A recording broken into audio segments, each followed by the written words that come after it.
So, welcome to the last panel of the Privacy Summer School at the Technion. It's a great pleasure and honor to have people presenting how the world really works, because we're so far economy and ethical, legal aspects and quite a lot of technological aspects, but now come the real people who tell the companies what to do and the governments what not to do, and shape up our world much more than all the others. So it's a great pleasure to introduce Tal Zarsky, professor at law at the University of Haifa, who is going to moderate the panel. Tal, the floor is yours. Okay, hi everyone. It's a great pleasure again to be at the summer school at the Technion. The last time I came, it was on cryptocurrency, and I learned a great deal. I mostly learned how much little I know about cryptocurrency.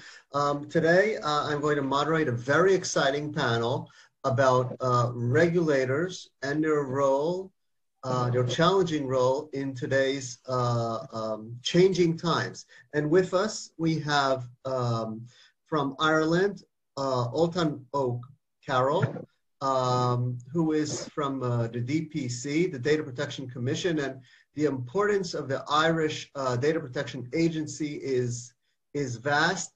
Maybe some of the participants don't really understand that point, so maybe I'll ask Ultan during his first round to touch upon that.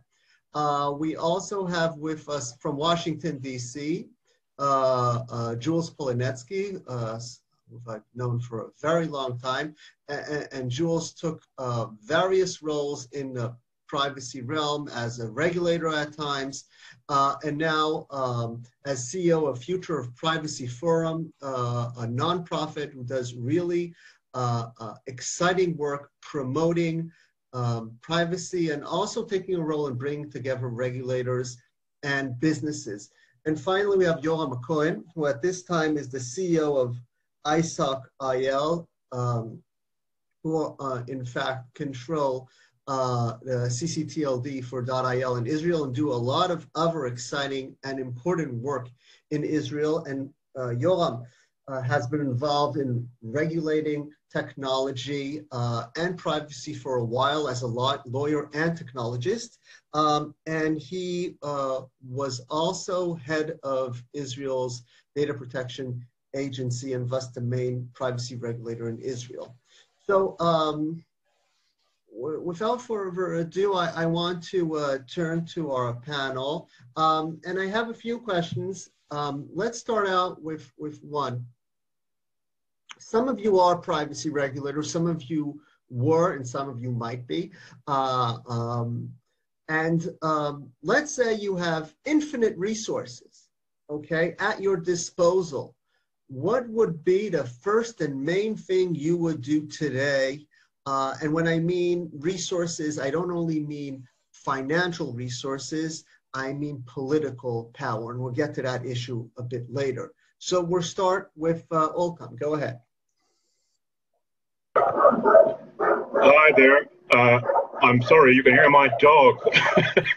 Let me dispose of the dog quickly. Oh, don't dispose of it, but...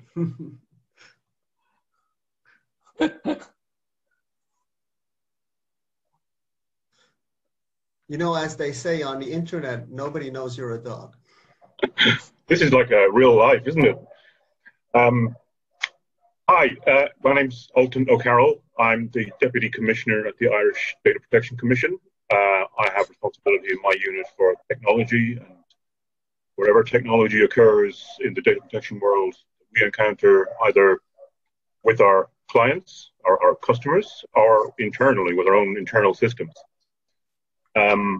So I get involved, or my team gets involved in investigations, inquiries, assistance and guidance to companies and to individuals about data protection issues. And I also get involved at a European level in Brussels with the other 27 member states in Europe of the EDPB. And we write about guidance and so on. So I'm currently working on an upcoming paper on data protection by design, but also on certification. So just to answer you, Tal, earlier, the earlier question around the importance of Ireland in this GDPR world is that it falls down to the definition of what a data controller is under GDPR and what main establishment is. And GDPR has a mechanism, a consistency mechanism, designed to give data subjects across Europe the right to reply and to complain and to get information and so on about their use of their personal data by any organization in Europe. But there needs to be a lead authority on that topic. So the lead authority in this case falls to the country where an organization has their main establishment and where the organization is in fact a data controller or a single entity. Now that's not necessarily a legal company, for instance. It could be an organizational unit within a company, but it is that organizational unit that is responsible for the ways and means of processing, decision-making about processing of personal data. So in Ireland, we have many multinationals, including Google, Microsoft, Facebook, Apple, Twitter, Airbnb. It goes on and on.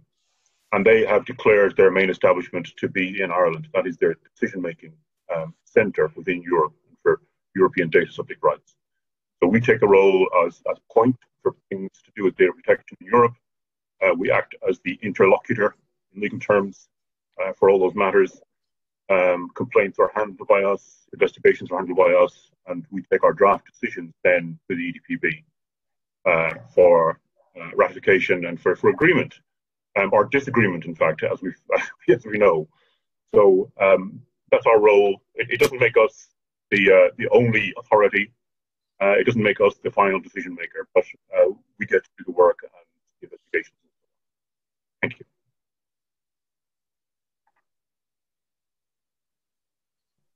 So Ultan, would you like to reflect on the question I asked as to, as a technologist also, what would be the thing you would do? Yes. Yeah, it's an interesting concept to have infinite resources. I can imagine a situation where we had a data protection commission officer for every individual in the country or every organization in the country. That would have its own issues. But of course, that's not going to happen, and it isn't the case. And it isn't the case with any kind of law enforcement agency that exists, which is what we are. We are a law enforcement agency, and we're not a policy maker. So what we would like to do ideally is make some choices around some of the things we have to do. GDPR doesn't really allow us to do that. We have to deal with every complaint, every query, and every question the same as every other one, fairly. And with the required resources to resolve it. But fundamentally, I think some of the things that might be useful to change would be to do with, well, from my point of view as a technologist, for instance, I'd like to see within GDPR the more specific definitions for things.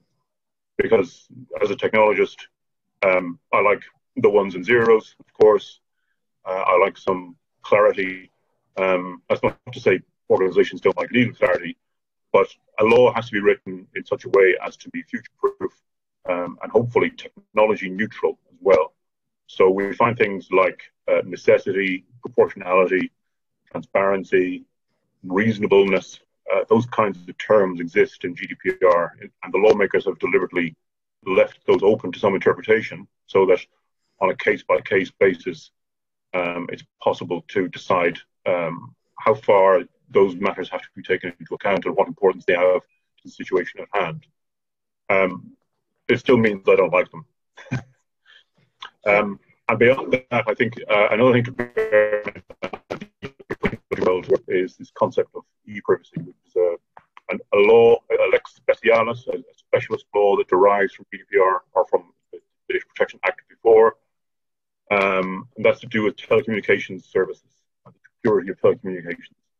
It's mostly aimed at telecoms companies and how they secure their networks and what they can and cannot do with call record data and so on and billing. But it also gets involved in the world of direct marketing, spam, and cookies. One of our favorite topics, of course. And because it's a directive and because it's based in the older law, the pre-GDPR law, it causes some issues. which we're hoping and aiming always to iron out at a European level, because every country gets to implement its own version of e-privacy, and it's slightly different in each country. There is a desire for harmonization at a European level, of course, but that goes so far. And we can end up with differences of opinion around what the meaning of consent is for cookies, or legitimate interest, the legal basis for cookies, or the processing derived from the use of cookies. And in some cases, countries have two different authorities for dealing with the same law. So, for instance, in Ireland, we have a telecoms regulator who deals with some of the more infrastructural level questions and issues, and we get to deal with cookies and marketing. So it can be difficult. That law is due to change. It was due to change at the same time as GDPR, but that didn't happen. And since then, there's been a lot of talk, and wrangling, and discussion at council level and elsewhere. So we're hoping to see that completed. Okay, thank you. So for the less legal crowd, maybe I'll explain that the main deficit Ultan sees now is in a regulatory framework that will take care of some open issues that we have in Europe, given the GDPR. Yoram, I'll move to you. And even though you're a lawyer, you've been, engaging with technology for a long time. So I'll zero in on technology a bit. What kind of technologies do you think could prove helpful to regulators, and which technologies do you think should keep regulators and privacy advocates up at night, fearing the damages and detriments to privacy they will cause? I'll get to that in a minute, but I want to refer to your last question, because this is really something that I was dreaming about. I think that data protection authorities lack knowledge and expertise in technology as general, and we have to understand that this is to be a privacy regulator is kind of a Herculean task, because you're a regulator of the whole general market. You're a regulator of the technology market, Google, Facebook, Twitter, all the others. You're a regulator of the government. You're a regulator of the end users. And what you need is deep knowledge of technology. And unfortunately, I think that most of the data protection authority today do not have this knowledge to the end. And the technology is running quite fast. So this, if I would have unlimited resources, I would go to gain this knowledge and expertise, and this will lead then to be much more effective and to be a better regulator because I would understand the market to the end. As to usage of technology by the regulators, there's no question that the most important are the tools that we call privacy-enhancing technologies, the tools that are designed to protect privacy. And I think that we see in the last 5 years a bit of flourishing in this field.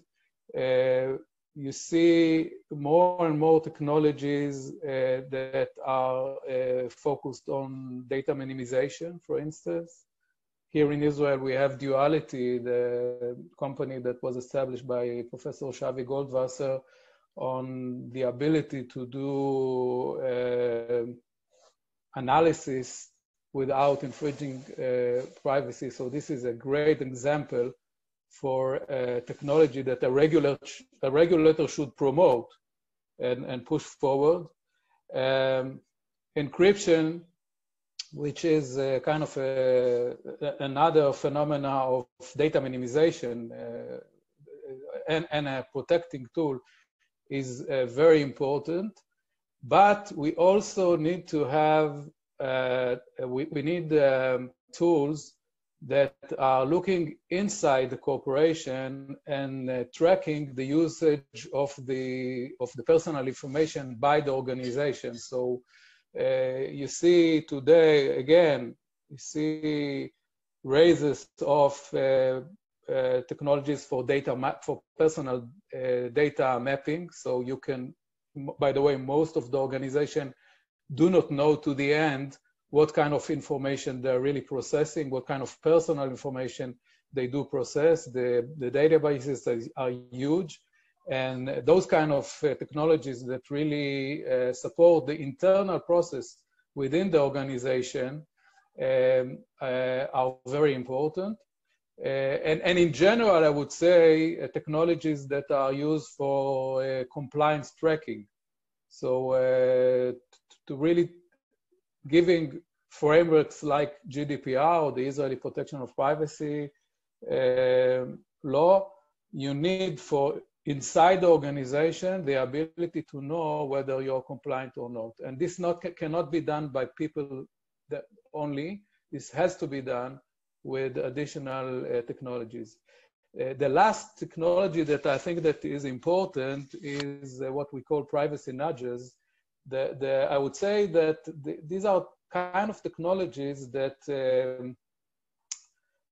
that make sure that the data subject, the user, is really aware of the privacy implication of the data that is being used upon him, and this will help data subjects to really keep their privacy.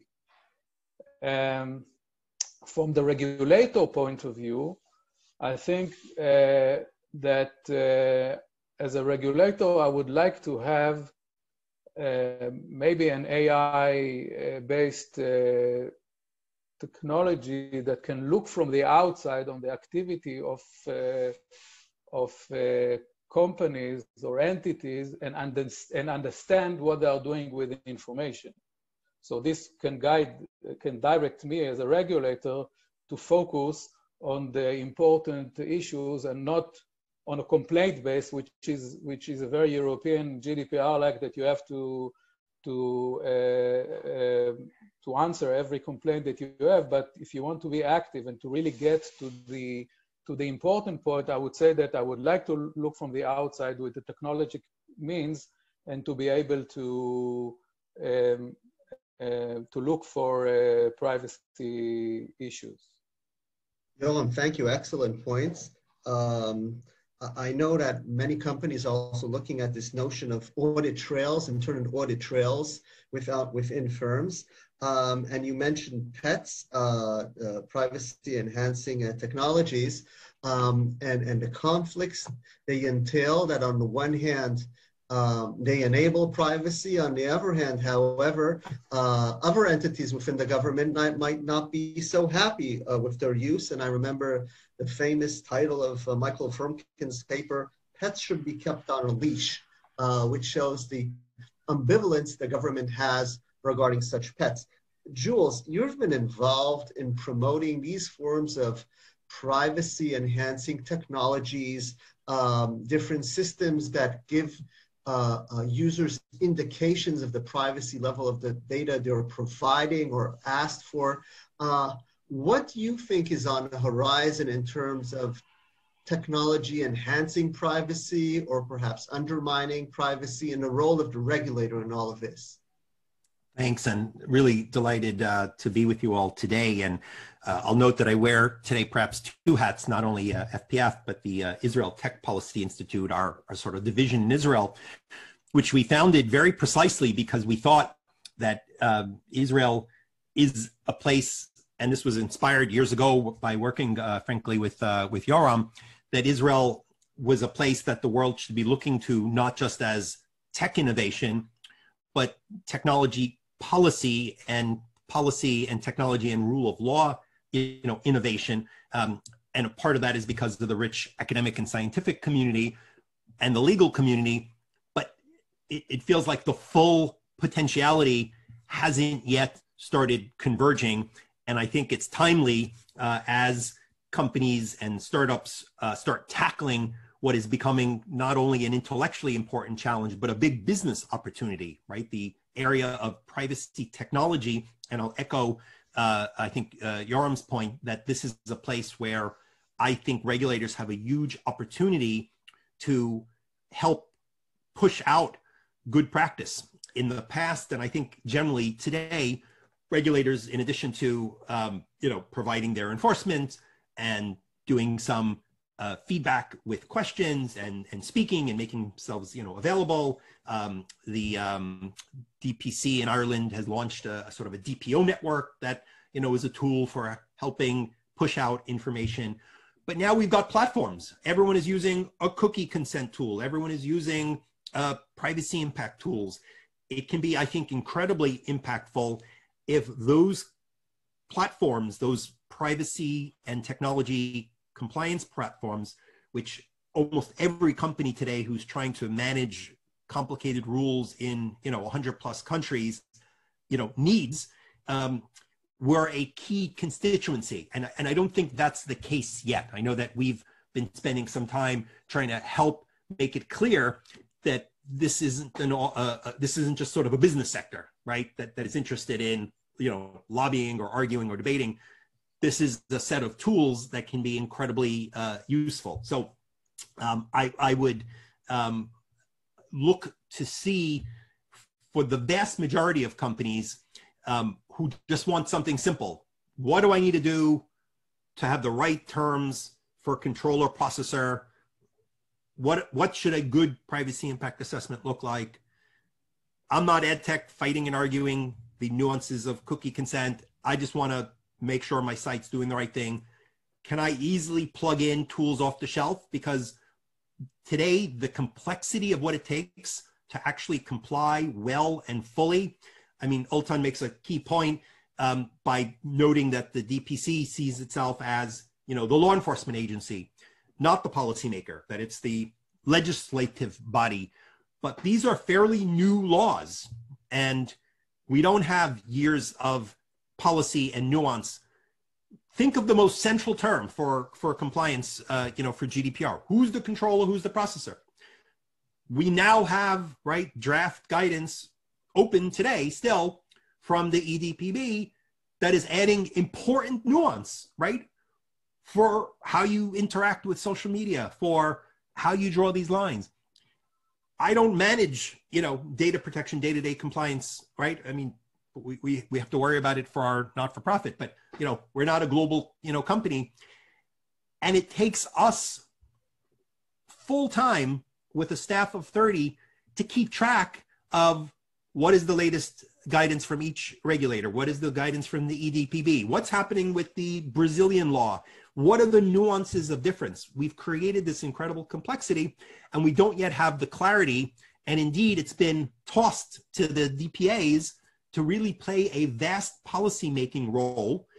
And look at today, we're debating how to deal with the Schrems action, and each company needs to analyze not only the capabilities of the NSA and the surveillance community and which safeguards will work, but they've got to do it for every country that has some degree of surveillance oversight.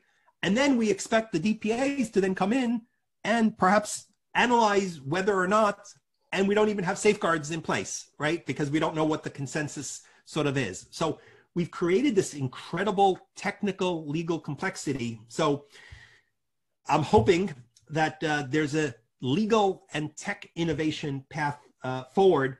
I want to echo both Yoram and Ultan's thoughts, but maybe add even a further point.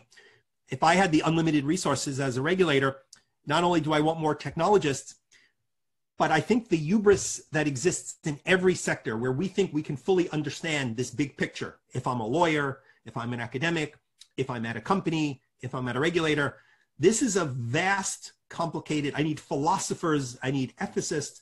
So we all sit in our space and we need to figure out how to get the wisdom from the adjacent players. So not only do I want technologists, I want people who've worked in the sector, right? Because I can be the biggest expert on machine learning, or I can understand what's happening with cookies. But if I don't understand what's happening in the sector, how does data actually work? What's really feasible? What's a huge challenge because of the way the economy works, because of the way humans interact with technology. So, one of the reasons why I think Ultan has been so effective during his career at DPC is he spent some time in the private sector.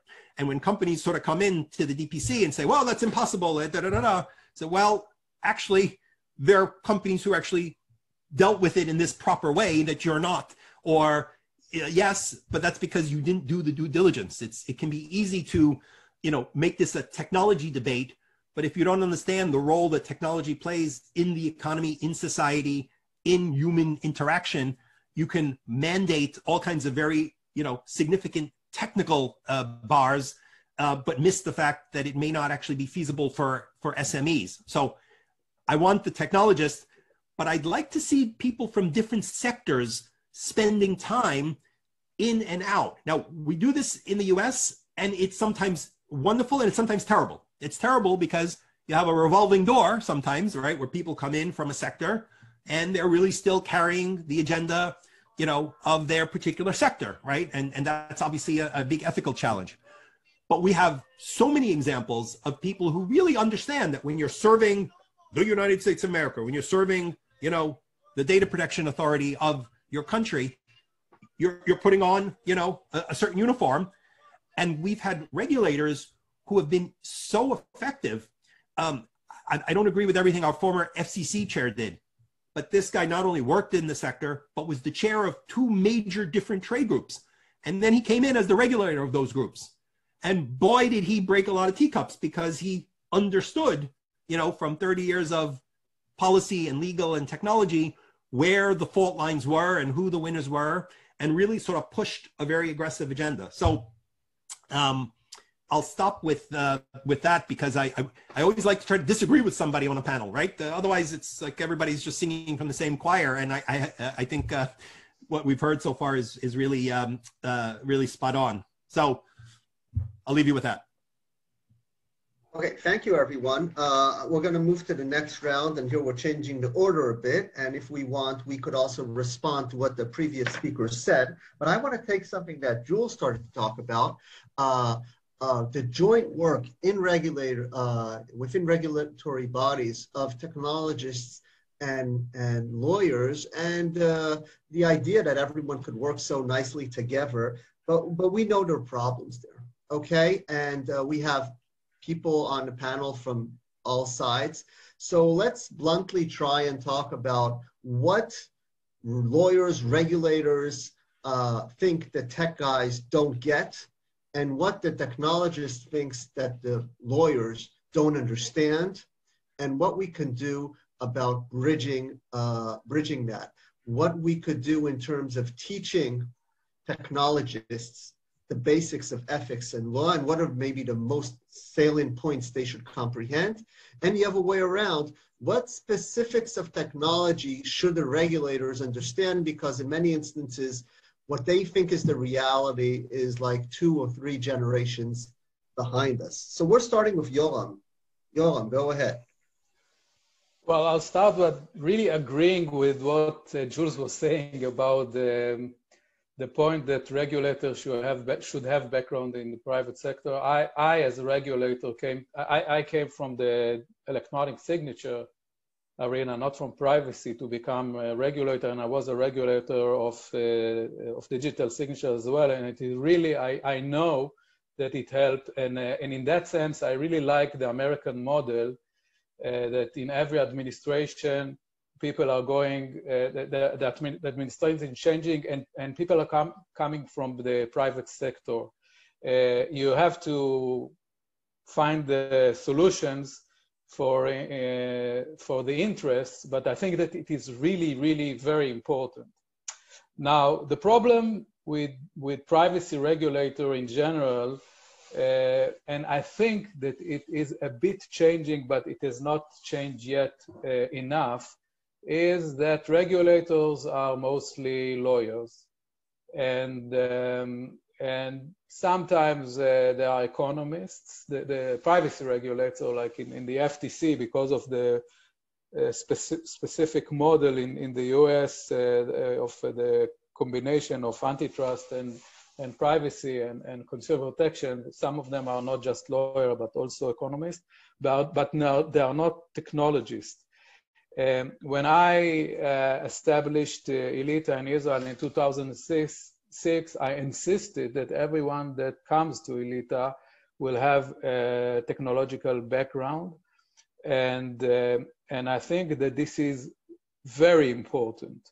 And I think that there should be at least a mix of 50-50 in the regulator between lawyers and technologies. And then when I say technologies from very high end, people who really understand the technology that comes from the private sector or come from the academia and really understands what they are talking about, because, you know, there are certain levels to understanding of technology.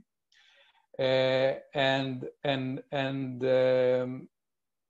regulators should get consistent education about technology and being updated. This is not just when you enter and you have to be updated all the time and trained. And this is on a daily basis, by the way, of a data protection authority. This is very hard to keep.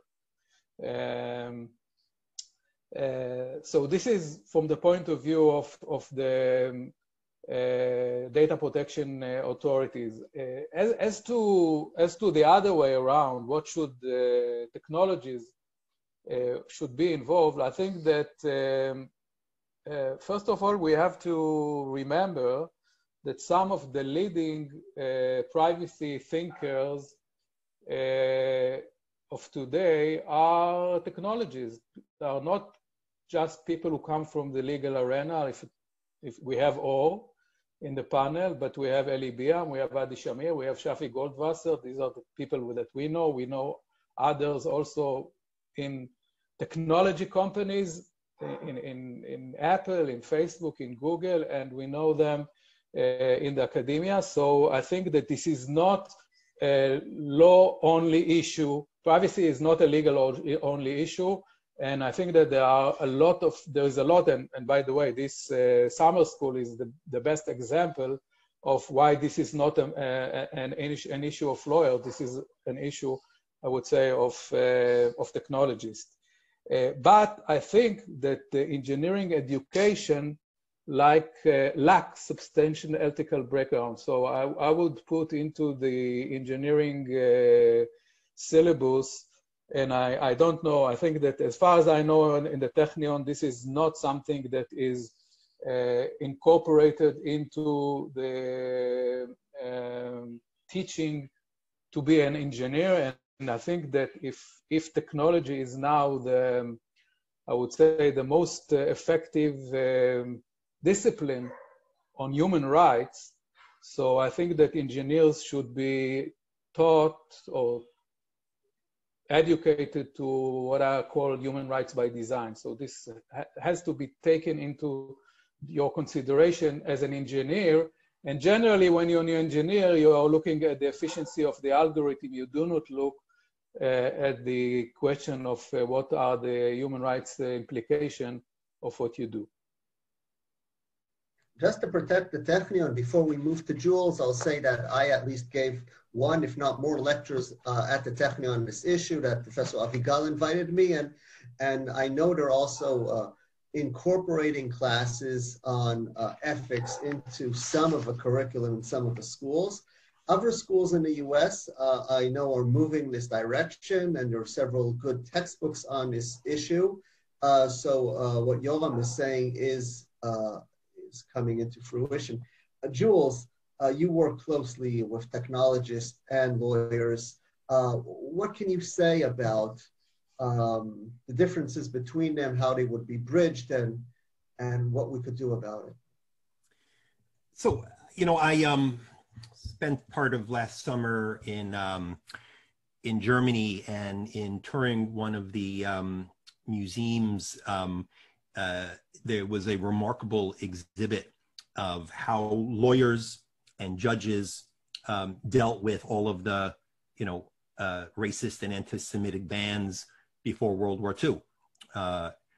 Ethical experts, judges, sophisticated lawyers. This was all done by the book. The legal system adapted to banning Jews, to coming up with every, racist legal piece of the Nazi infrastructure. And it was a wonderful exhibit. The German government and the museum did a wonderful job documenting in great detail the ethical and legal decisions that were made that supported the incredible, laws banning Jews from having legal licenses, having appropriation and so forth.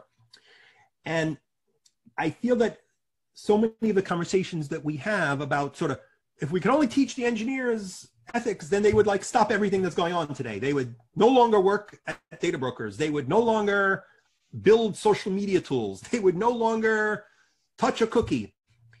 And I think we need to recognize that we're living in a world now where the norms, the human rights standards are stretched and strained. Again, just to come back to the Schrems case, just because it's in the news, because of the news of the purported, order from the DPC following the guidance of the Court of Justice, right? The Europeans have said from the highest court in the land that it is unethical to have surveillance that is disproportionate in a democratic society without certain methods of judicial review. And the US Supreme Court has said that no, it is not an ethical standard for you to be able to sue the NSA and learn, because you don't have standing. Only people who have standing in our Supreme Court's view of what is ethics are allowed to bring an action against the state to say, I've been harmed. You have to have standing. So on incredible issues of wide, societal debate, we have no place today where the hard discussions are being had. Do we take it to the United Nations? Well, our Russian friends and our Chinese friends have views about what, and countries that are, extreme human rights violators, have a vote. Where do we find the hardest issues in ethics and in human rights today? Where do we have that vehicle to have societal consensus, or at least consensus among democratic countries, right? Like the Paris Accord for climate change, at least everybody has said, right? Because once we have that, then I think we can get to the important point of, how do I teach this? Right now, the best we can hope for is teaching people how to identify issues, right? And flag them for debate and discussion. Now, yes, of course, there's some consensus. I would like to think that we all agree. And if you don't have, the tools to understand, the way what you're doing fits in to what is likely to be a debate, a controversy, a clash. So I of course, we need the basic tools. Anybody who works in business and in technology and in anything else that affects humans needs to understand the way what they do fits into the greater consequences. And so, we're certainly seeing, engineering schools, technical schools, every school start taking a harder look. The law firms and so forth, perhaps who deal with this almost as a priority, perhaps, have been the leaders. And certainly we're seeing engineering and others catching up. But my cry would be for the fora where we're asking DPAs, we're asking individual companies, we're asking, individual business people to somehow make ethical decisions about whether an entire sector which exists and is existing under law is or isn't ethical. So I think it's a huge challenge, and our first priority needs to be finding the place and the space for the democratic norms to be debated, because it's hard for these to happen at one company or one country, even when we're in a world of, data flows, or where you can ethically build a machine learning tool with the best of intentions. But then because of the data it's fed, because of the categories, because it's going to be the government using it to make decisions, not just about what ad you see or what to personalize, but whether you get denied benefits. So congrats to all of you who are, plunging into this. But I think we really have the big challenges of ahead, and we first need to find the rooms where the people who we agree can be in the room, right? We can't even agree who should be in the room. Should China be in the room? Should Russia be in the room? Which countries, should the US be in the room, right? People are saying, look, your surveillance system is inappropriate. There are rooms where people don't want Israel in the room, right? So we need the right room where democratic societies can come to consensus, because otherwise we're asking a DPA or we're asking a DPO or a lawyer to advise on these very complicated decisions. Companies are hiring philosophers. I mean, everyone needs their own in-house philosopher, because ethics is not so easy either to really think about in a rigorous way. My thoughts. Well, thank you. Thank you very much, Jules. I'm turning now to Alton, who is, I think, the real engineer on this panel, to tell us about the tensions he senses working with regulators. And also maybe you could reflect on what Jules talked about. Where do you think we're going to have an effective forum to bring all these groups together? I mean, we're having an effective forum here online in the Technion virtually, but I think we probably need a somewhat more influential realm to do so. Yeah, I'm sighing a bit here because, you know, we're looking at such a huge spectrum of issues. And I see it day to day, and Joe talks about the wider, complicated, international, connected issues that we all have with different societies, different cultures, different ways of doing things, different opinions about the same things in some cases. I'm not sure where we get such a all knowledgeable problem-solving forum or fora to do these kinds of things. You know, if we see, for instance, like Jules mentioned, the current publication from EDPB on controllers and processors, you know, 2 years after GDPR came in, it's taken that long to get to that point, and we're still looking for public consultation on it. The issues really crop up there, I suppose, because in some ways, and we have to do this, we have to look at things on a case-by-case basis in all cases. Everything is different, and under the law, it boils down to the detail. It really does. So, like with the ECJ case on international transfers, organizations will have to look at the mitigating measures they can put in place, depending on which country they're exporting data to, what goes on under law in that country, and what they need to do, and what measures could possibly be effective there. And one company doing that, processing personal data in one way, might have different answers to that question than another, who processes at a different scale or processes medical data instead of ad tech data. And even at that point, then, those questions around how to resolve the issues that Jules raises around fundamental approaches within a society or a culture towards things like national security, those differences will crop up, and they're always going to exist. I think we're not going to ever agree on things as a globe, and that's what makes my life interesting, I suppose, in some cases, frustrating in other ways. To bring it down to a more ground level, I think when we talk about education with engineers, when we talk about technologists who work and don't consider ethics and law and so on, I have to agree that there is a real need there, both at DPA level and within organizations, to work with and take account of what social scientists say, what cognitive behavioral scientists say, what psychologists say, what medical people say in some cases. It's not just law and technology. It's about humans, and humans are there at the end of everything. They're at the bottom of the bias in AI systems. They're at the bottom of the bug in the code that causes a car to crash. They're everywhere. Humans write the code. Humans deliver it. And based on what they think and do, there can be intended consequences and unintended consequences. So I'm all for, an educational sense, that lawyers get to do tech, get to take on the arts, look at other kinds of things, that they apply their law in specific domains, all the while being aware of what's going around them in the world, and the same for technologists.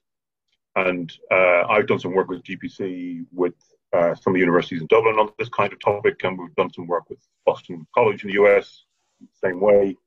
all with an aim to try and widen the purview of education. It's not like it used to be at the beginning of tech, you know, back when those very early computers came out, the Apple II, you write a piece of code to turn a light on and off. Now when you write code, your impact is global. You have an audience of millions potentially. One thing you do will affect a huge volume of people, and the impact might be on a very sensitive matter. Engineers have to think beyond the problem they're currently addressing, I think, absolutely. And we probably need research to help them do that, and to understand how far that goes. Internally, at the authority, these problems come up all the time. I talk with lawyers. They go, okay, yeah, I understand that. Yeah, you click that button and then this happens. What they don't understand is that, yeah, well, you click that button and behind that there are 50 different subsystems. There are 4 different entities. There are 400 people who've written code over four years to get to that point. It's a complicated system. It's connected. It does more than one thing. It looks nice and it's convenient, and it gives you an answer that you might think is right, but behind that there's an awful lot of work, an awful lot of people, an awful lot of money, an awful lot of legal issues that go with it. So on that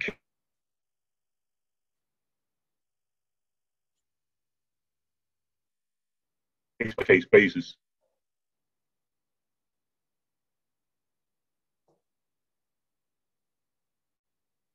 discovery,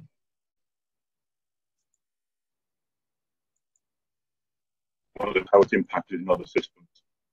And those systems are enormous. They're petabytes. There's hundreds of petabytes, thousands of petabytes in some organizations. It's very hard to keep track and trace of that. You can write your GDPR Article 30 records of processing at a very high level, but when it comes down to it, you've got someone in the R&D department who's developing a big data system. They take a copy of the data that they've collected over a few years. No one knows about it. They produce all kinds of things, and it turns overnight from a proof of concept into a production product that goes live. And those kinds of things do happen. They are a reality every day. So I think for sure our view of the world in a regulator does need to help and guide as much as we can. We have a case-by-case approach to things because we have to, but we need, and companies need to have a broad spectrum of them that are at the bottom of this. And human behavior, societal thought and concepts, culture, all feed into this every day. Okay, thank you very much. So now I want to turn to maybe a different aspect, because a lot of the thinking about privacy issues gravitate towards the regulation, thinking of the regulation of commercial entities, but a lot of what regulators do is regulate the state in various capacities. I'm not talking now about issues of intelligence, espionage, and warfare, but even mundane activities of the state.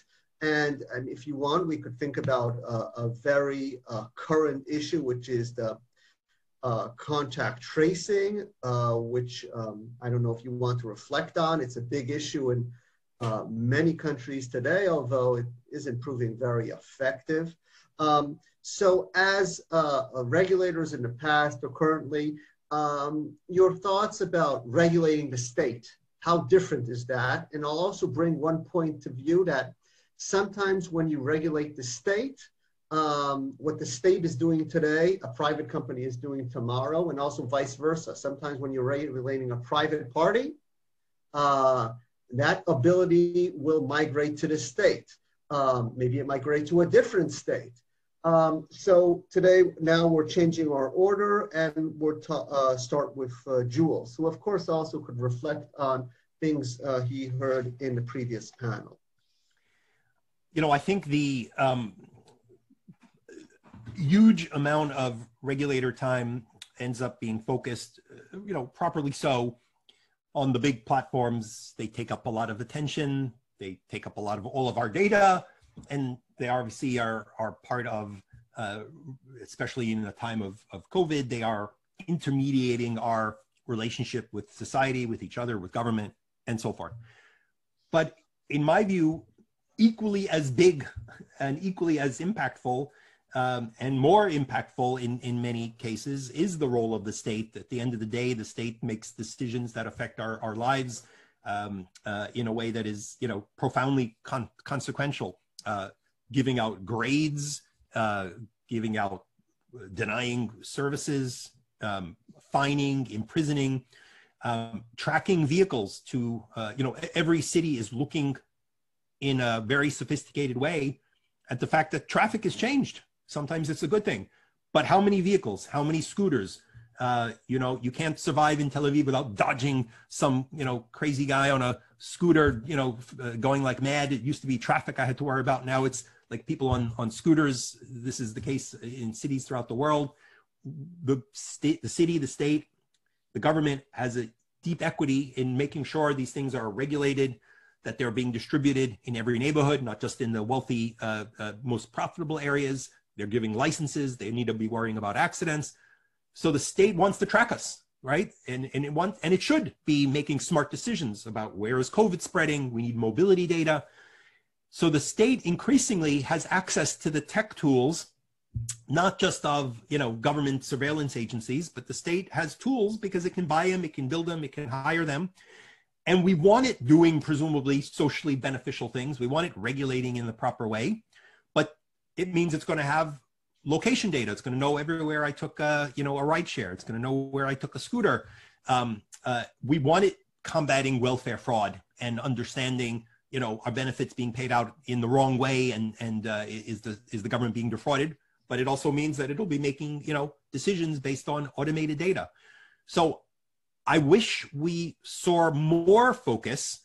Again, I'm a fan of the DPC, so I apologize for sounding too enthusiastic. But when the DPC, for instance, stood up to the government on this sort of public services card, which was never intended for, a use as a broad, ID card for the people of Ireland, but started being, used in a much more broad way, you saw, litigation, time-intensive litigation, politically challenging litigation. You're also relying on the government to set your budget.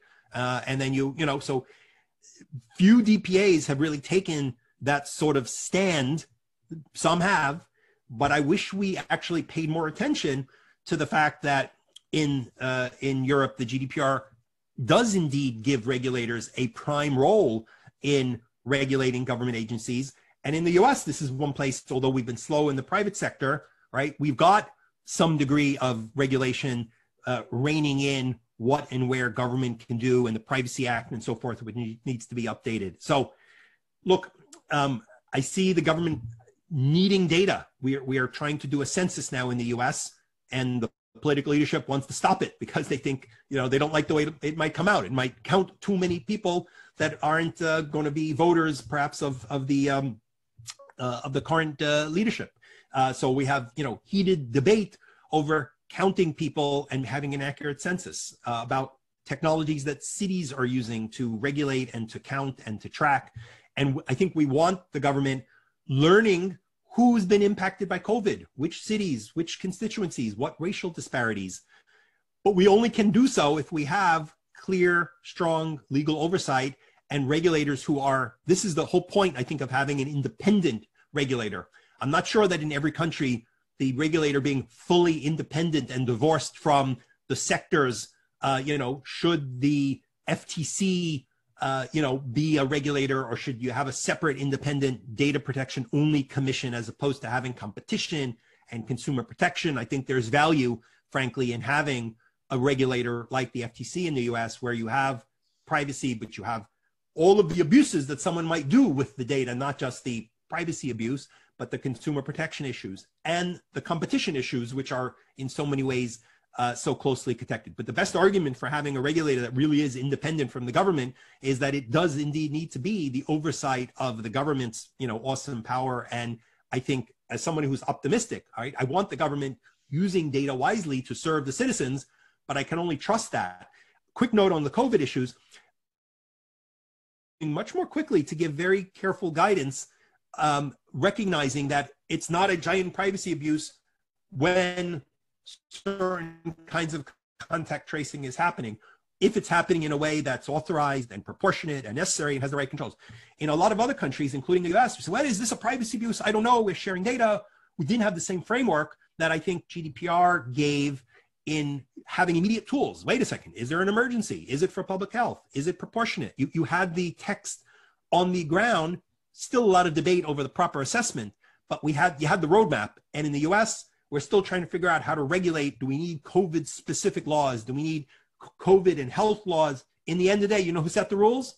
Apple and Google set the rules by saying, hey, we don't want our platforms used in a way that's going to create controversy. So we've set the rules for how our new Bluetooth APIs can work. And this is how we all move forward. Thank you very much. Altan, maybe you want to reflect on perhaps the hidden role DPAs have in regulating government, and if you want to reflect on the COVID issue, feel free to do so. There's, Jules mentioned the public services card in Ireland, which is an exemplary issue. I think it's still ongoing. Our decision has been appealed in the courts. And it really centered around the extent of the legal basis that the government had, or one of the departments of government had, for using the public services card, which is, in shorthand, by definition, perhaps not a national identity card. But it certainly gave a means to the department involved at the time an ability to track people. On the one hand, you might say, but from their point of view, to fight fraud, where welfare payments were being collected and things like that. The position at the moment is that those things, there was feature creep, and it got extended in use, and that's being appealed at the moment around that. But it does get to the heart of what was socially acceptable in Ireland. In some countries in Europe, national identity cards have existed for a long time in various forms. Each one is slightly different. We see it in other parts of the world as well. In other countries that, developing countries who are building out their government and state systems for welfare supports, things like that, these issues have come up again. Some in digital format, some in not. And biometrics comes into it, and that becomes a very sensitive issue very quickly. But what you find in government, and government are one of our chief clients, I have to say, I think about 40% of our traffic is to do in some way or the other with state services. Because it's a civil service, because it's based around administrative ability with some specialist abilities and skills, but very often those things have to be procured in. The way government works and state works can be slow, it can be cumbersome. And things can and do go wrong, and in some cases, because it's the state, that can be spectacular, I suppose. But it's not unusual, and the private sector suffers the same problems as well. On the GDPR side, it came into focus as well, because when Ireland had to implement the derogations in GDPR that Jules mentioned, for instance, on member state law about different things like research, national security, archiving, the arts, journalism, those kinds of things. One of the questions that came up was around fines and whether or not the state should be subject to the same fining regime as the private sector would be, up to 4% or 20 million. And the Irish Parliament decided in the early stages that no, the public service couldn't be fined. There was no point, because it would just be one arm of the state fining another. What's the benefit in that? But in later stages of debate in Parliament, that reverted, and a limited fine of up to 1 million is possible now for public agencies. We haven't exercised that so far. Not to say we will or we won't, but we'll be limited in doing that. But that also reflects the idea that fines aren't the only tool in our toolbox, and very often something like prohibition of processing is far more effective. So when it comes to things like COVID and app tracking or people tracking for public health reasons and so on, We, of course, took a keen interest, and we saw a DPIA being produced, which is required in these cases. And we had issues. The app to begin with was trying to do too much, I think. It had many features, like not just proximity contact tracking, but also epidemiological symptom tracking or recording, some statistical work beyond that. And there was location tracking involved as well. And, you know, we took the view that there's just too much going on there. People can't understand and comprehend what's actually going on there. And, you know, you could be doing too much. You know, we didn't give orders to the state on that. It was an advisory capacity. In this case, the data controller was the department involved and their developer. And it's up to them to make those decisions around what the legality is around what they're doing and what they want to do and how effective it is. We have questions, and we still have questions, which I think are being borne out around the whole legitimacy of this kind of thing and how effective these kinds of apps are. In Ireland, for instance, I think the system has been downloaded about 1.7 million times. There have been about 500,000 unloads. People have deinstalled it. And then based on what we know in the public sphere, there seems to be about 300 or between 300 and 400 actual contact tracing assistants have been made because of the app, despite it being, you know, 1.2 million active use cases or active apps. In France, even worse, very low numbers. So the effectiveness of these things and the legitimacy of these things has to be borne in mind. And that's a very basic question for anyone who wants to process personal data. You know, you need to have good reason to do it. You can't just do it because you want to, or because you can, which is very often what does happen. And the issue continues once it starts. You know, organizations collect data and we'll go, we collect more and more. We're not sure why we want it, but it might be useful later, so we'll keep it just in case. That never works, and that's not something we tolerate, really. So, the common problems, the state with the private sector, but because the state has that position of power and there is an imbalance of power, there's a question around consent being a real legal basis in these cases around transparency. We have to be careful with the state and what they do, and they are frequent visitors to our office, I'd say. So just before we turn to Yoram, I just want to, for those that aren't well versed in the privacy lingo, DPIA is the Data Protection Impact Assessment that Ultan mentioned. I also want to mention something that when I was involved in hearings regarding various measures that the state was thinking of introducing, so it will always come down to the state saying to us privacy advocates, what are you complaining about? You should go after Google and Facebook. They collect a lot of more information than we do. So people give the information to them all the time. So there should be no problem with that. And the answer to that, as my mother taught me, is that two wrongs don't necessarily make a right.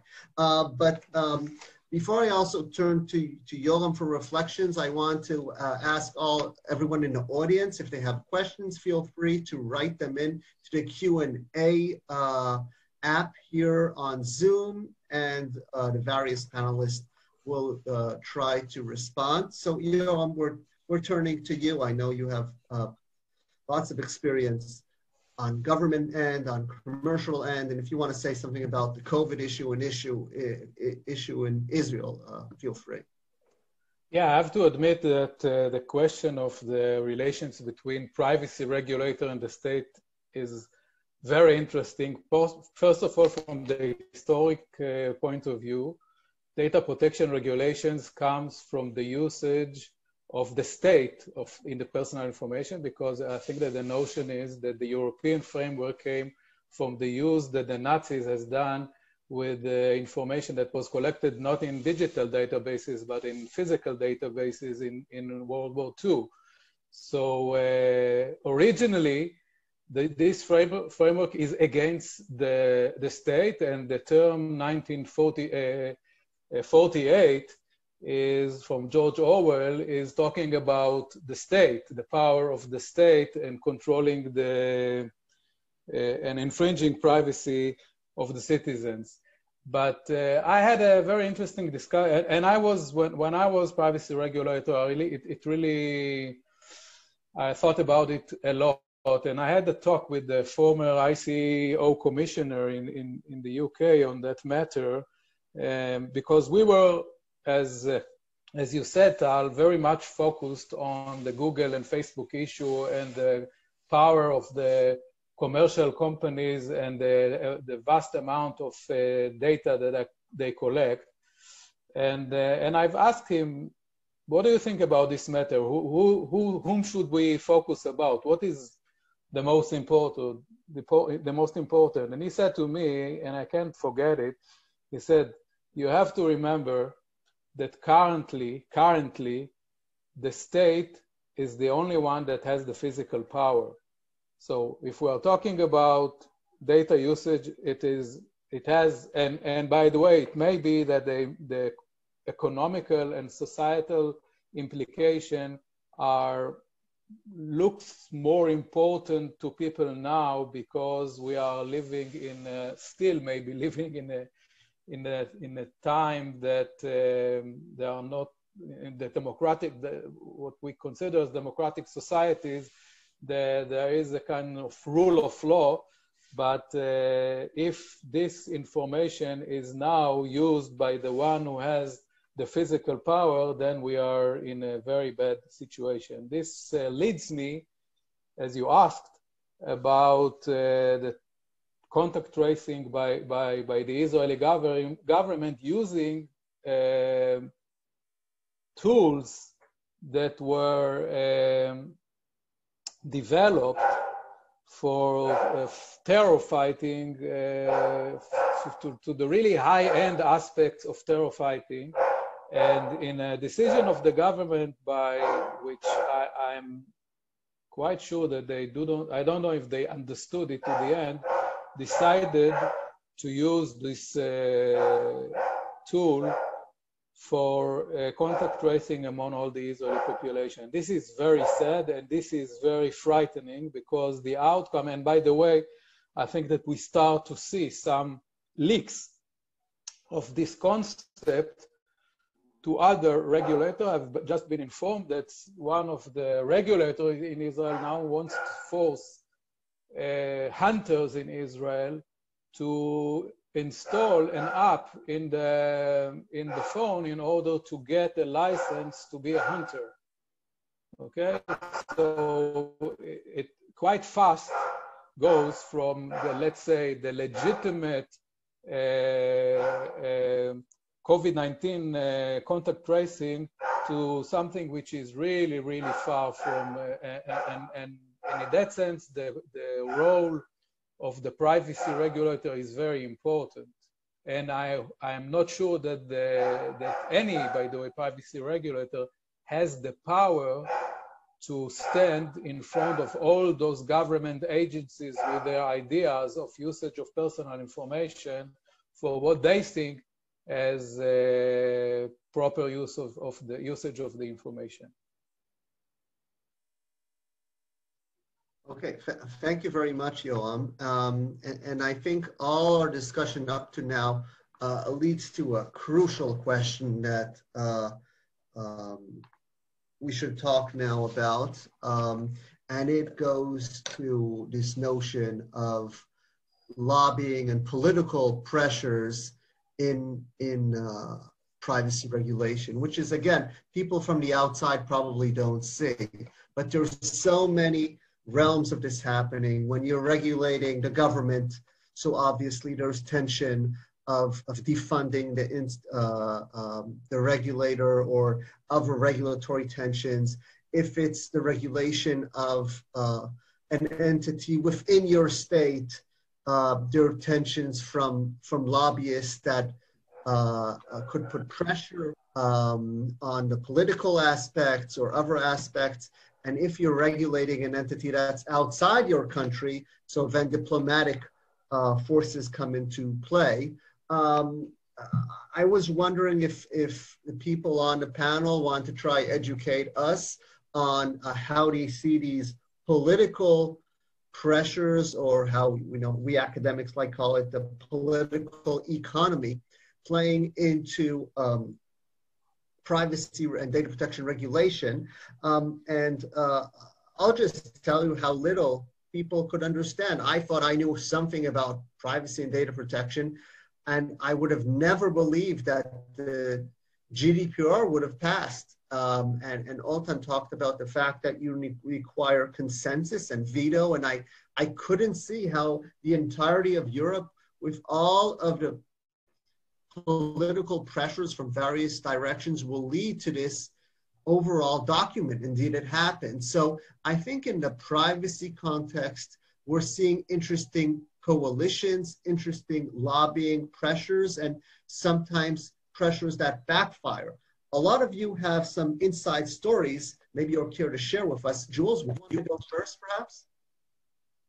Yeah, as somebody who was an elected official in my earlier part of career, and I was a state legislator and congressional staffer, and then Regulators, the Consumer Affairs Commission of New York.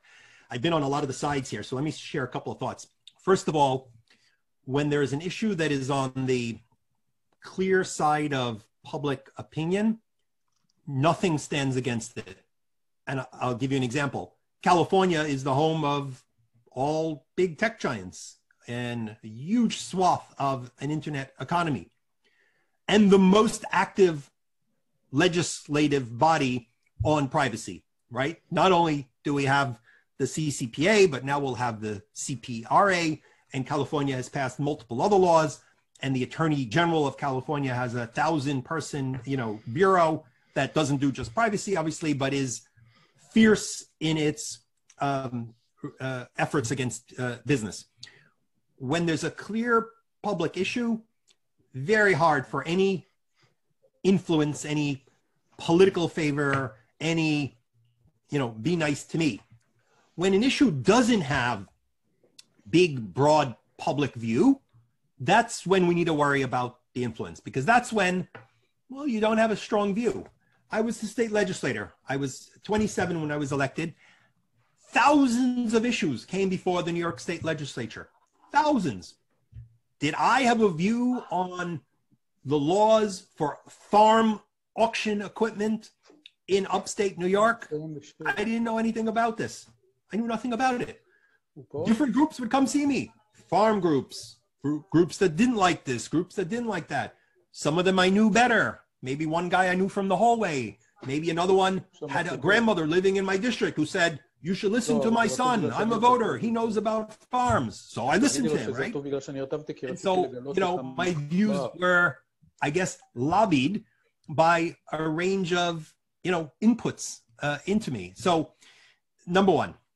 Number two, I think when we don't like who's doing the lobbying, then we think it's unfair lobbying. But when we think it's a good thing, a civil society group, an academic expert, somebody who we believe is speaking for what we think is good, well, then we think that's good. That's education. When we think it's somebody who's, doing something wrong or, ignoring the externalities, then we don't like it. So look, I think in the real world, it's appropriate for legislators to hear the view of diverse interests. That can include, how is this going to affect SMEs? What about users? Do they want this service? I mean, there's a whole range of issues. I think some of our academic colleagues sometimes, feel that they are independent in a way. And then I look sometimes at the diversity of thought of, leading academics at powerful institutions who are the ones who receive, perhaps a big chunk of the funding. And if your view is very different, you may not get tenure. You may not be promoted. Your views may be considered, too free market, to this, to that. So I think being open to thoughtful ideas wherever they come from and being motivated to serve the role you're serving is appropriate. Obviously, if you're captured by any one view, you're missing out on the necessary tempering. Certainly, there are plenty of places where we see undue, corporate focus, where civil society doesn't have the resources, doesn't have the time. There are academics who are invaluable to the process, but they're not rewarded for engaging in the process. There are, academics who we've dealt with who are really providing ideas and paths and thoughts. And I say to them, why are you not testifying? Why are you not the witness? They said, well, nobody called me to be an expert witness. How do I know?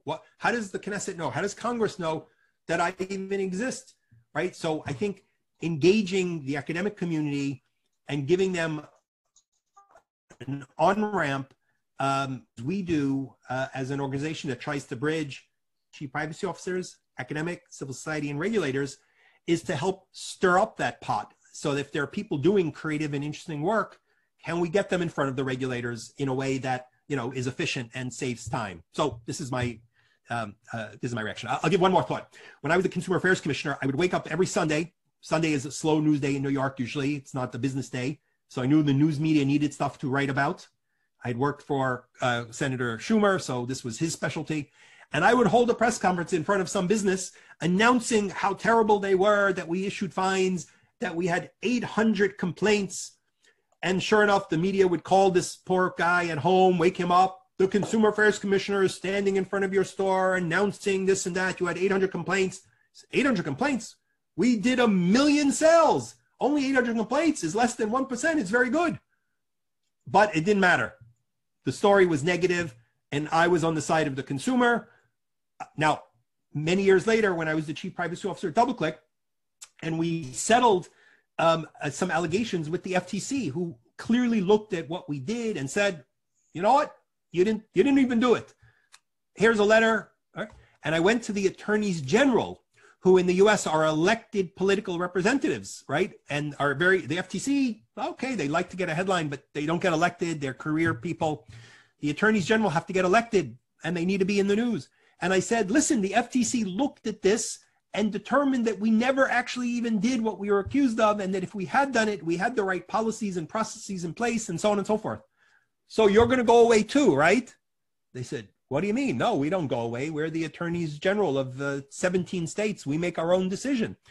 And so we ended up paying a fine and signing a settlement to not do what we didn't do on the same terms that the FTC said, right? And I looked at it and I said, you know what? This is punishment for the role I played when I wanted the political headline to be on the front page of the newspaper. So I see bias everywhere. We should be open to it. And we should, really judge these things by the merits and ensure there's transparency and ensure that there's equal access, that civil society, if business is making its case, small business, not just big business. And if civil society is in the room, in fact, let's get them all in the room together so the regulator can see that fair and honest debate. That's what we try to facilitate, because I think nobody has the unique truth here. Let's have the debate, and then let's have the independent experts, and at the end of the day, the legislature make the reflected will of the people. So here we got it. Karma and privacy from Jules Polonetsky. Ultan, your thoughts about political pressures. You're still in office. I don't know what you could tell us, but whatever you could share, we'll be very happy to hear. Yeah. We're an enforcer, a law enforcement agency. We're not policy. So we don't get directly lobbied, I think, on things like members of parliament might, or people in the executive and government might, about issues to do with how policy is written or shaped or formed, or how it's approached. But we do get many submissions from organizations around their thoughts. They're either trade bodies or industry associations around how AI should be enforced or things like that. And that happens all the time. And we often have to contribute to public fora on those things, or surveys and so on. And in some cases, they are obviously with a certain bent towards, or a leaning towards, one view or another. We have privacy interest groups who come along. They push their angle as well. But I think we have a duty to listen, and we have to do that, and it's good to do that. We choose to engage where we can rather than sit behind the fence. Some regulators choose to operate in that fashion, but we do so with an open mind, of course. But we are skeptical at least I'm skeptical. I like to debunk things, and I see it coming from all sides. And you'll often hear a view being proposed or peddled that is right in 90% of cases, but fails on one particularly very important view around the regulation, or what we can do, or what industry can do. We do also see, of course, that some organisations come to us and they tell us, of course, yes, privacy is very important for us. It's our number one business driver. And then we hear about their lobbying in international trade agreements and so on. And our economic interest will override any human interest. So that just reinforces the need for us to be skeptical and to scrutinise what we hear. But we do see, like I said at the beginning, on e-privacy, some of the draft text that is coming out, and this is at the policy end, we do clearly see the influence of some industry in text there. There is a clear bent in some cases to widen the possible legal basis for e-privacy with cookies and consent, for instance, or to widen the exceptions that are written into law and to make those exceptions quite vague as well. And again, this goes back to my point about having clear definition in law. It would be great to do that, but policymakers and legislators are humans as well, and they are subject to lobbying. And that's where it goes, I think, with us. We're open, we listen, but we are skeptical at the same time. Ultan, if you allow me, before I turn to Yoram, just to push you a little bit here, with a smile, that I know that, as you said, the DPAs get thousands and hundreds of thousands, perhaps, throughout the world of complaints, yet specific complaints and investigations are pursued and others are not. You don't think there's any political pressure as to picking up issues, closing issues, as Jules talked about? And if not, so, as they say, the dogs, sometimes the dog also doesn't bark. That's also interesting. So even lack of any political pressure in that is also an interesting statement, because there are decisions which cases to pursue. It's a decision, and I'm wondering if there are any pressures coming into that. I think there are perceived pressures, absolutely. And maybe not within our organization, because we're required to follow every complaint, and we do have the ability to launch own volition complaints as well, or own volition inquiries, I should say, where we see systemic issues arising, or where many people complain about the same thing, and rather than having 70 different investigations going on, we'll open an own volition one. And we also have the ability to undertake an amicable resolution pathway, which works out quite frequently to be the way things resolve. People want to get some kind of recompense for the wrong that they perceive to have happened. And if they get something from the organization in question, it works. But yeah, there is. We do read about media pressure about the development authorities who attract foreign investments to Ireland, about political dinners that go on, all these kinds of things. But I wouldn't say in actuality there is any grounds for believing, or any grounds for even suspecting, that if a member of parliament or a commissioner from the cabinet came to us and said, don't bother looking at that particular complaint yet, or go easy on that company, they're going to get shown the door very quickly, because it just will not stand up, and will be found out straight away if that does happen. And that's bye-bye regulator at that point. That totally blows the credibility of our organization and the law on which it stands. So, no. Thank you very much. Yoram, we're going to conclude with you. Any thoughts on this issue in your various capacities on political and commercial pressures, and what role do they play? Yeah, I would like to start by reminding that I'm the chairperson of Privacy Israel, a new NGO that focuses on privacy, and I want to all the people who left listening to this forum to join us. This is something that I forgot, and you forgot to tell it in the beginning. I have to admit that as privacy regulator, I didn't see any, I would say, Israeli politician really interested into privacy, at least at my time.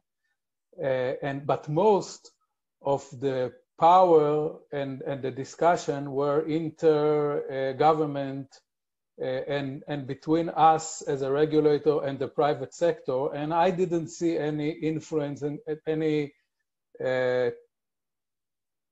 signs of trying to influence me either by the political system or by the private sector. But it may has changed, because 10 years ago, it looked a bit, I would say the privacy regulation in Israel was quite low, and it has changed a bit.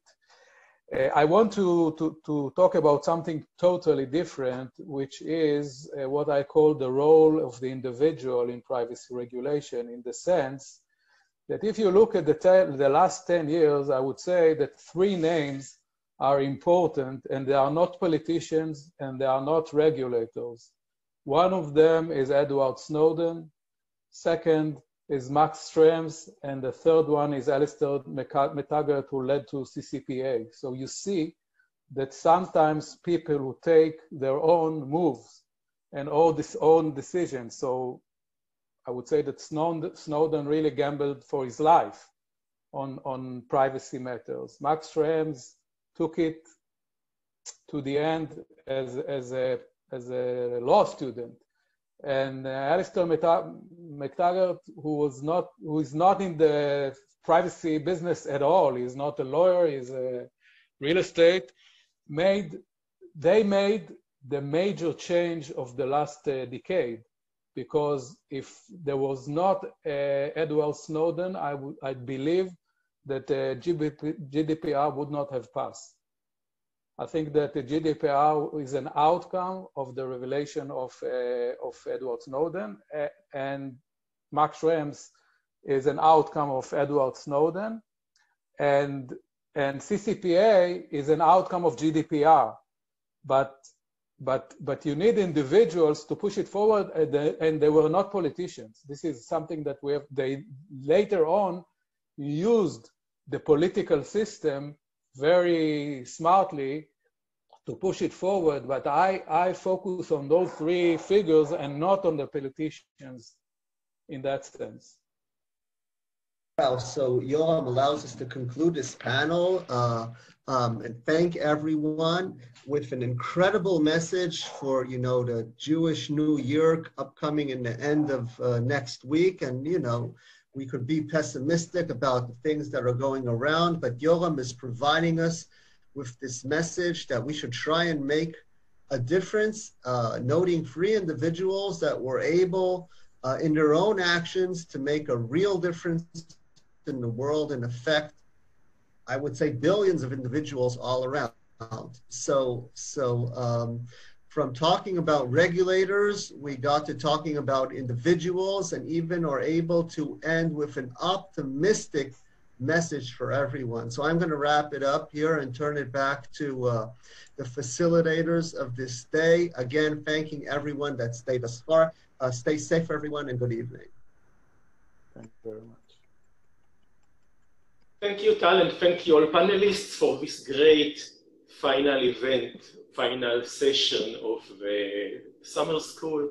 It was great to hear, and especially the final discussion, which looks different than the rest of this summer school. I would, at this opportunity, wish also to thank all for all the great work that he had done in organizing this event, and to Susie that actually did most of the work. And of course to the panelists, speakers, and everybody that made this summer school work. And of course to the people that came to listen and see the event. The slides and the videos of most talks, all those that the speakers will let us distribute, will be available on time. I don't know exactly when. It will appear on the website of the event. And I'll end with some statistics.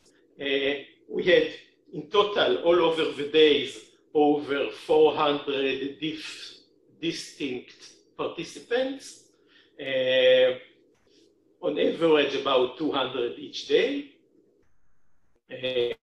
Most of them, about 2/3 from Israel, the rest are from all continents, including Australia, UK, United States, Russia, South America, like Chile and Uruguay, Africa, like Ethiopia, South Africa, including also Japan, Korea, India, Singapore, many countries from Europe, and even several Arab countries.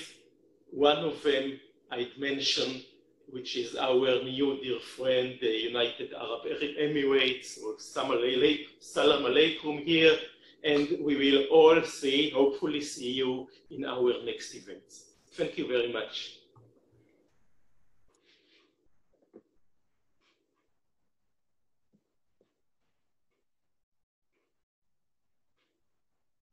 And Shana Tova to everybody. Happy New Year next week.